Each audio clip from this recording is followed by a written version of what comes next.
Hi students, welcome to my YouTube family. देखो, हमने पिछले वीडियो में क्या कवर किया था कि ऑक्टाहेड्रल कॉम्प्लेक्स में क्रिस्टल फील्ड स्प्लिटिंग कैसे होता है, वो हम डिटेल में देखा था। अब हम यहाँ पे क्या देखेंगे, आज देखेंगे कि वो जो क्रिस्टल फील्ड थ्योरी से हम ऑक्टाहेड्रल कॉम्प्लेक्स का मैग्नेटिक प्रॉपर्टी कैसे निकाल सकते हैं, या हर एक आयन का मैग्नेटिक प्रॉपर्टी क्या होगा, ये हम आज देखेंगे। तो आइए देख लेते हैं। देखो, मैंने क्या लिखा है, CFT provides a way to calculate theoretically the number of unpaired electrons that is mu SO value। मतलब हम CFT से क्या जानते हैं, CFT से हम क्या पा सकते हैं, हम उसका नंबर ऑफ अनपेयर्ड इलेक्ट्रॉन पा सकते हैं। कैसे? थ्योरेटिकली। इसका मतलब हम नंबर ऑफ अनपेयर्ड इलेक्ट्रॉन से हम क्या निकाल सकते हैं, mu SO वैल्यू। तो ये हम निकालेंगे। अब देखो, we know D1, D2, D3, D8, D9 and D10 system may have only one possible arrangement of d electrons for each system as follows। यहाँ पे each system मतलब हमने पिछले वीडियो में देखा था कि ऑक्टाहेड्रल कॉम्प्लेक्स का जो स्प्लिटिंग होता है वो दो तरह का सिस्टम में होता है। एक होता है वीक फील्ड लिगेंड के साथ, एक होता है स्ट्रॉन्ग फील्ड लिगेंड के साथ। तो ये जो D1 आयन होगा, ये वीक फील्ड लिगेंड के साथ जो इलेक्ट्रॉनिक अरेंजमेंट देगा, स्ट्रॉन्ग फील्ड लिगेंड में भी सेम देगा। ऐसे ही D2 भी weak field and strong field दोनों फील्ड में ही ये सेम इलेक्ट्रॉनिक कॉन्फ़िगरेशन देगा। सेम तरीके से D3, D8, D9 and D10, ये जो 6 आयन्स है, ये सब weak field and strong field both ligand के साथ सेम इलेक्ट्रॉनिक अरेंजमेंट देगा। तो ये हम पिछले वीडियो में देखा था। अब देखो, इससे हम मैग्नेटिक प्रॉपर्टी कैसे निकालते हैं। तो यहाँ पे देखो, यहाँ पे मैंने ऐसे ड्रॉ कर लिया है। यहाँ पे हर एक का अलग अलग से मैंने स्ट्रक्चर ड्रॉ नहीं किया है। जनरली मैं स्ट्रक्चर ड्रॉ किया है जिसमें मैं अलग अलग से इलेक्ट्रॉनिक अरेंजमेंट आपको दिखाऊंगी। तो ये क्या है, T2G, और ये क्या है, EG। हर एक के लिए सेम ही है, T2G EG, T2G EG। मैंने हर एक के लिए नहीं लिखा है, एक ही लिखा है, तो आप लोग समझ जाना। अब देखो, तो यहाँ पे D1 यानी कि एक ही इलेक्ट्रॉन है, तो यहाँ पे मैं एक इलेक्ट्रॉन को यहाँ पे दे देती हूँ, यहाँ पे लिख देती हूँ। आगे D2, यहाँ पे 2 इलेक्ट्रॉन ऐसे देती हूँ। यहाँ पे 3 यानी कि 1 2 3, ये तो 3 ऑर्बिटल है T2G, तो 3 ऑर्बिटल में 3 इलेक्ट्रॉन रह गए हैं। अब देखो, यहाँ पे D8, तो पहले मैं यहाँ करती हूँ 1 2 3 4 5 6 7 8। ठीक है, ये रहा D8 का इलेक्ट्रॉनिक अरेंजमेंट। अब D9 का क्या होगा, 1 2 3 4 5 6 7 8 9। ऐसे ही D10 का क्या होगा, 1 2 3 4 5 6 7 8 9 10। तो ये देखो, ये मैंने इलेक्ट्रॉनिक अरेंजमेंट कर लिया है। अब देखो, यहाँ से हम देखेंगे कि कौन सा आयन के पास कितने अनपेयर्ड इलेक्ट्रॉन्स हैं। इससे हम आसानी से देख सकते हैं और उससे हम मैग्नेटिक प्रॉपर्टी भी निकाल सकते हैं। अब यहाँ पे देखो, D1 आयन में कितने अनपेयर्ड इलेक्ट्रॉन हैं, 1। मतलब यहाँ पे देखो, म्यू SO वैल्यू हम निकाल रहे हैं।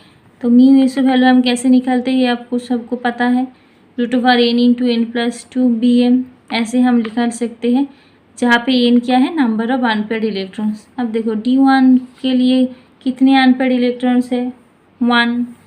तो ऐसे हम देते हैं, ऐसे हम कैलकुलेट करेंगे क्या, 1 × 1+2, तो यहाँ पे कितने वैल्यू आएगा, 1.73। तो ऐसे नियरली ऐसे वैल्यू आएगा।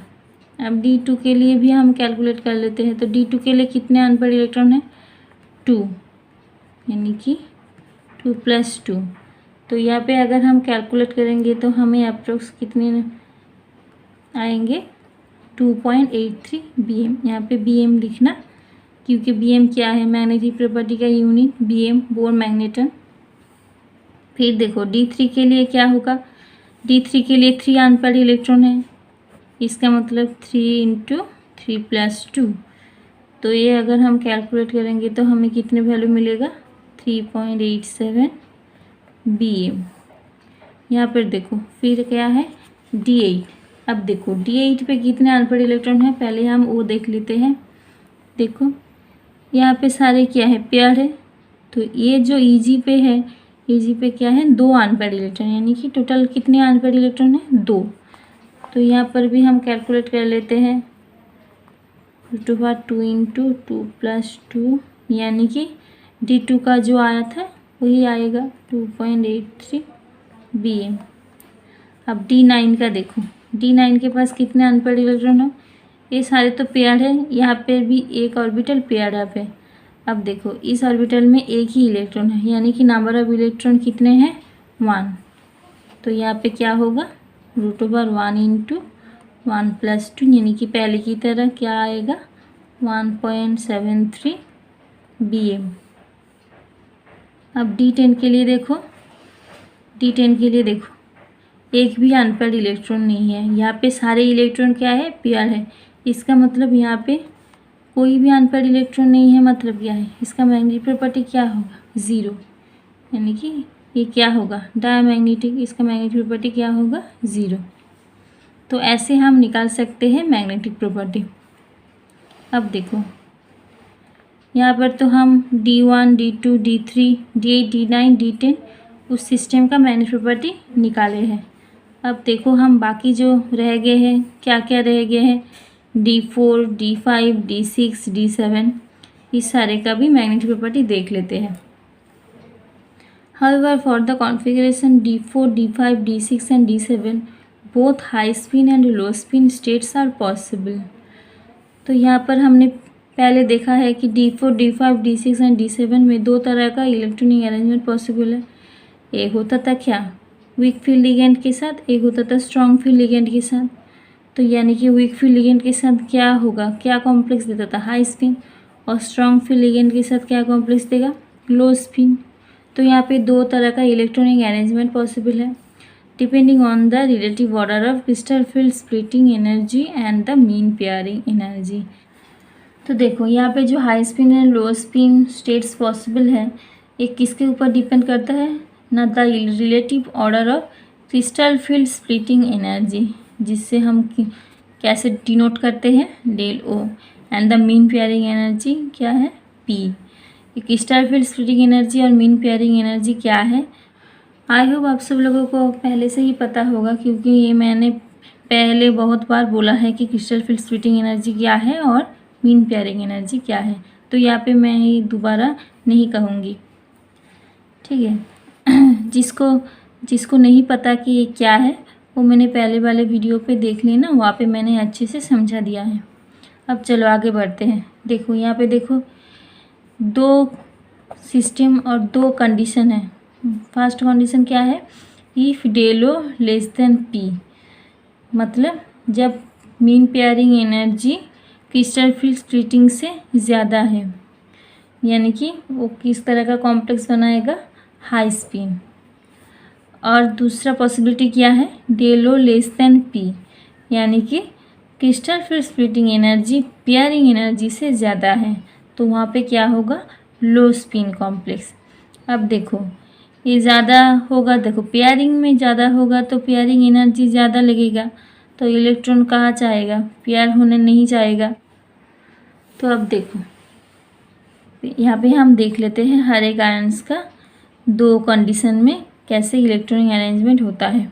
अब D4 का देखो, जहाँ पे क्या, ΔO P, यानी कि पेयरिंग एनर्जी ज़्यादा है क्रिस्टल फील्ड स्प्लिटिंग एनर्जी से। तो पेयरिंग एनर्जी ज़्यादा है मतलब क्या है, इलेक्ट्रॉन पेयर होना नहीं चाहेगा, क्या करेगा, ये जो एनर्जी गैप ये कम है, इसका मतलब इलेक्ट्रॉन क्या होगा, पेयर होने से पहले वो कहाँ आ जाएगा, EG पे आ जाएगा। तो यानी कि इसका इलेक्ट्रॉनिक कॉन्फ़िगरेशन क्या होगा, D4। देखो 1 2 3 हो गया। अब जो चौथा इलेक्ट्रॉन है क्या होगा, पेयर नहीं होकर कहाँ आ जाएगा, EG पे आ जाएगा। तो ये हो गया इसका इलेक्ट्रॉनिक अरेंजमेंट। इलेक्ट्रॉनिक अरेंजमेंट क्या होगा, T2G3 EG1। तो यहाँ पे अगर हम देखें म्यू एसओ यानी कि मैग्नेटिक मोमेंट क्या है, तो root over number unpaired electrons क्या है 4, यानी कि 4 × 4 + 2 BM। तो यानी कि इसका वैल्यू कितना आएगा 4.9 BM। तो ये हो गया D4 आयंस का मैग्नेटिक मोमेंट किस कंडीशन में, जब डेलो लेस देन P, यानी कि वीक फील्ड लिगेंड में जब होगा। अब यहाँ पर भी देख लेते हैं दूसरा पॉसिबिलिटी, डेलो ग्रेटर देन P, यानी कि ये जो एनर्जी गैप ज़्यादा है, किससे ज़्यादा है, इसका पेयरिंग एनर्जी से ज़्यादा है। तो इलेक्ट्रॉन क्या होगा, पेयर होना चाहेगा, क्योंकि पेयरिंग में एनर्जी कम लग रहा है, इसीलिए इसका इलेक्ट्रॉनिक कॉन्फ़िगरेशन कैसा होगा 1 2 3, और जो चौथा वाला इलेक्ट्रॉन वो क्या होगा, यहाँ पेयर हो जाएगा, ना कि वो ईजी पे आएगा। ठीक है, आई होप आप सबको समझ में आ रहा है। अब देखो इसका भी हम मैग्नेटिक प्रॉपर्टी निकाल लेते हैं, mu SO equals to root over, यहाँ पे अनपेयर्ड इलेक्ट्रॉन कितने हैं 1 2, यानी कि 2 × 2 + 2 BM। तो इसका वैल्यू कितना आएगा, सॉरी यहाँ पे रूट ओवर नहीं होगा, तो वैल्यू कितना आएगा 2.83 BM। ठीक है, अब नेक्स्ट देख लेते हैं। अब देखो नेक्स्ट क्या है, नेक्स्ट है D5 यानी कि इसका भी दो पॉसिबिलिटी। पहला पॉसिबिलिटी क्या है, डेलो लेस देन P, इसका भी पेयरिंग एनर्जी ज़्यादा है, इसका मतलब ये नेक्स्ट जो एक्स्ट्रा जो इलेक्ट्रॉन होगा वो क्या आ जाएगा, यहाँ पे 3 है 1 2 3, फिर क्या होगा पेयरिंग ना होके यहाँ पे इजी पे आ जाएगा 4 5, तो क्या होगा 1 2 3 4 5। अब यहाँ पे म्यू एसओ कितने होंगे, यहाँ पे नंबर ऑफ अनपेयर्ड इलेक्ट्रॉन्स कितने हैं 5, देखो 1 2 3 4 5 अनपेयर्ड इलेक्ट्रॉन्स, इसका मतलब क्या होगा 5 × 5 + 2, यानी कि 5.91 BM। ठीक है, अब दूसरा पॉसिबिलिटी क्या है, डेलो ग्रेटर देन P। तो यहाँ पे क्या होगा, डेलो का जो स्प्लिटिंग एनर्जी है क्या है, ये जो गैप में जो स्प्लिटिंग एनर्जी है क्या है ज़्यादा है पेयरिंग से, इसका मतलब ये पेयर होना चाहिएगा 1 2 3 4 5। तो यहाँ पे देखो म्यू एसओ वैल्यू क्या निकल रहा है, नंबर पर इलेक्ट्रॉन कितने हैं 1, यानी कि 1 × 1 + 2 BM इक्वल्स टू 1.732 BM। अब D6 के लिए देखो, D6 के लिए पहला कंडीशन डेलो लेस देन P, तो यहाँ पे इलेक्ट्रॉन कॉन्फिगरेशन क्या है 1 2 3 4 5 6। तो यहाँ पर म्यू एसओ वैल्यू कितना होगा, नंबर अनपेयर्ड इलेक्ट्रॉन्स देखो 1 2 3 4, यानी कि 4 × 4 + 2, यानी कि 4.9 BM। यहाँ पर भी देखो, यहाँ पे डेलो ग्रेटर देन P, ये क्या है T6। तो यहाँ पर देखो 1 2 3 4 5 6, तो यहाँ पर म्यू एसओ का वैल्यू क्या होगा 0, क्योंकि यहाँ पे कोई भी अनपेयर्ड इलेक्ट्रॉन नहीं है। अब D7 का भी देख लेते हैं, ये लास्ट है, देखो 1 2 3 4 5 6 7, यानी कि इसका म्यू एसओ वैल्यू कितना आएगा, नंबर ऑफ इलेक्ट्रॉन देख लो 1 2 3 3 × 3 + 2, यानी कि 3.87 BM। यहाँ पर भी देख लेते हैं 7 1 2 3 4 5 6, जो लास्ट वाला ये कहाँ आ जाएगा ईजी पे, यानी कि म्यू एसओ का वैल्यू क्या है, एक ही अनपेयर्ड इलेक्ट्रॉन है, यानी कि 1.732 BM।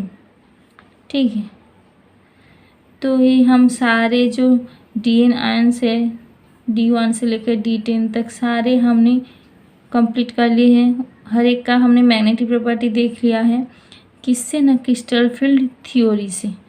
उसके ऊपर बेस करके हमने सारे जो DNA आयंस है उसका मैग्नेटिक प्रॉपर्टी निकाल लिया है। तो ऐसे आप भी आसानी से निकाल सकते हैं मैग्नेटिक प्रॉपर्टी। ये बहुत ही आसान सा टॉपिक है। तो चलो मिलते हैं नेक्स्ट टॉपिक पे। अभी के लिए बस इतना ही। Thank you for watching this video.